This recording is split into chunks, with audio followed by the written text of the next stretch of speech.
நம்ம சிவாய் வாழ்க நான் தான் வாழ்க இமை பொழுதும் நெஞ்சில் நீங்க வந்தால் வாழ்க. புலிப்பாணி செய்கில் 66.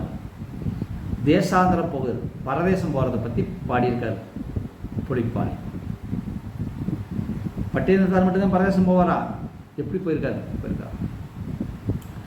பாரப்பா பரமகுரு சனியும் பாம்பும் பலமாக சர உபய ராசியில் அமர்ந்து சீரப்பா ஜென்மனுமே ஊரை விட்டு சிவசிவா சில காலம் தேசம் செல்வான். கூரப்பா குடிநாதன் வடுத்திருக்க கொற்றவனே குமரனந்தான் குடியில் வந்து வீரப்பா வெகு காலம் வாசம் செய்வான். விளம்பினேன் புலிப்பாணி விளம்ப கேளே.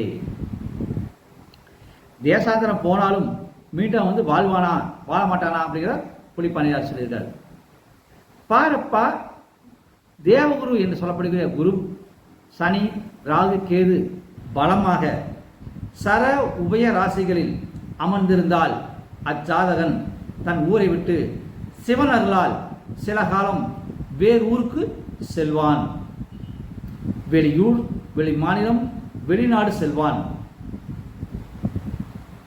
மேலும் கூறுகின்றேன், லக்னாதிபதி பலம் பெற்று இருந்தால் அந்த ஜாதகன் மீண்டும் தன்னுடைய ஊருக்கே வந்து அவனுடைய அந்த காசை கொண்டு அவன் வாங்கி வைக்கிற வீட்டில் சில காலம் குடியிருப்பான். அந்த வீட்டில் வந்து அவன் ரொம்ப நாளைக்கு குடியிருந்துட்டு அப்புறம் போய் சேருவான். பாரப்பா பரமகுரு சனியும் பாம்பும் கேட்டுக்கொள் அல்லது பார்த்துக்கொள்.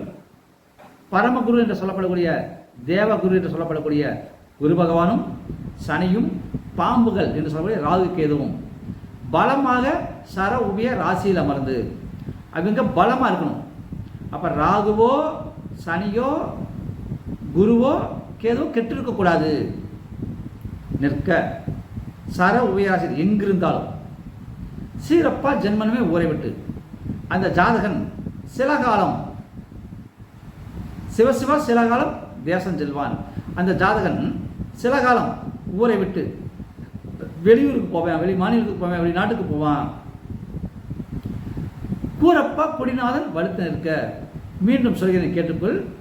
குடிநாதன் சொல்லப்படுகிற லக்னாதிபதி ஆட்சி உச்சம் பெற்றிருந்தால் மூலத்தொழிவானதில் இருந்தால்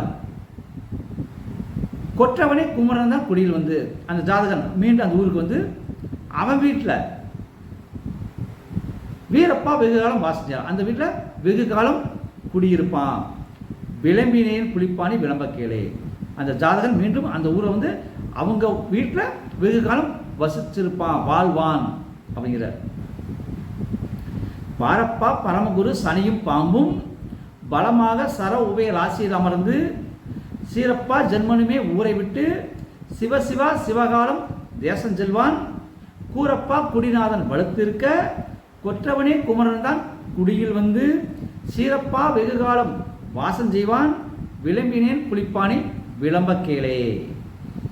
பாரப்பா தேவகுரு சனி ராகு கேது பலமாக சர உபய ராசிகளில் அமர்ந்திருந்தால் சேர்க்கை விட்டிருந்தால் அச்சாதகன் தன் ஊரை விட்டு சிவன் அருளால் சில காலம் வேறு ஊர்களுக்கு ஊராக செல்வான்.